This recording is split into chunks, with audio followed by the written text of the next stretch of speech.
Hello everyone and welcome back to another ship overview. Today we're going to talk about another sort of multi-tool, but less so than the lunar vessel known as the Tyrant.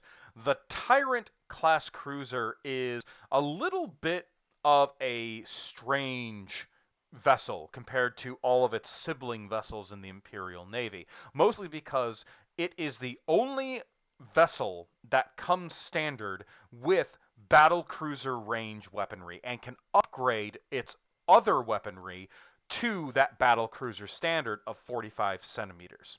So first, let's talk about the stats. Standard Imperial cruiser stats: 8 hits, 20 centimeter speed, 45-degree turns, 2 shields, 6 up front armor, 5 up rear and side, and 2 turrets. And over here you'll immediately see the unusual nature of this vessel. Port and starboard, strength 4, 45 centimeter weapons batteries, and another strength 6 at 30, plus prow torpedoes. Now, for the cost of 185 points. Not too bad. Same cost as a Dominator if you take the weaker weapons battery loadout. You can, on the other side, with this vessel on the other side, increase the point value by 10 points to 195, and then increase the range of its strength 6 weapon batteries to 45 centimeters. That means you have a strength 10 weapons battery at 45 centimeters, and prow torpedoes at strength 6, and you can replace your prow torpedoes with a Nova cannon. So you can basically construct, for significantly more points, a better Dominator, roughly equivalent to that of a battle cruiser in range and firepower. The Tyrant is the standard battery cruiser. As you can see, it looks virtually identical to the Dominator in every other fleet that is not the Gothic sector list. Where the Dominator is not present, the Tyrant is. And generally speaking, when it comes to my choices when I take a Tyrant, I typically always take it with the enhanced range on firepower. There's no reason really not to take it. It's a very cheap upgrade for having 45 centimeter weapons on both sides.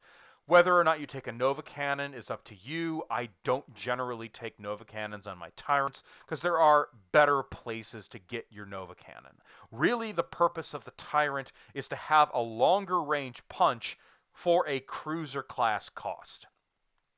So if you're facing off against virtually any opponent, the ability to send a strength 10 weapons battery at 45 centimeters downrange is more important than the alternative than, having a Nova Cannon for a significantly greater cost. Tyrants are phenomenal flankers. They're phenomenal uh, vessels that stay on the edge of the battle as opposed to sending right down the center.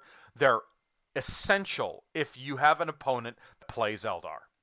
But they are good, generally speaking, against any opponent. Now, again, the Tyrant is very much like the Lunar. It really needs another Tyrant to really make it shine. A Strength 10 weapons battery is, okay. But a Strength 20 is infinitely better.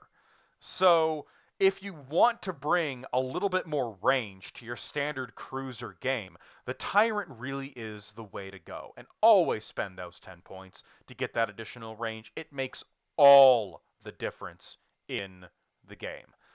Now, the weakness of the Tyrant is that it effectively has no lances. You can make up for this by squadroning it with a Gothic, or you can simply use it as a harassment vessel, knocking down enemy shields and occasionally doing a decent amount of damage. Or if you're lucky, you can cross in front of an enemy and dump a lot of firepower into their prow. But what you may find is that the damage they do is somewhat lackluster, simply because they don't have a lot of oomph in their firepower. The Tyrant is a essential part of the equation for a lot of fleets. I find that inside the Gothic sector fleet, it is not necessarily as effective as the Dominator. If I'm looking for longer range firepower, I have much better options than the Tyrant. Outside of that, because I don't have the access to the real big punch of the 12 weapons battery of the Dominator, it becomes essential because I don't have access to a lot of weapons batteries within the cruiser slot. So really it's a matter of looking at your fleets and looking what access you have, because you do need weapons batteries in an Imperial Navy fleet.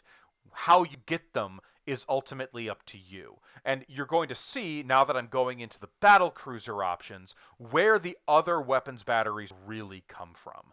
So I hope you all enjoyed this video, and I hope to talk and share with you with all of this wonders again really soon.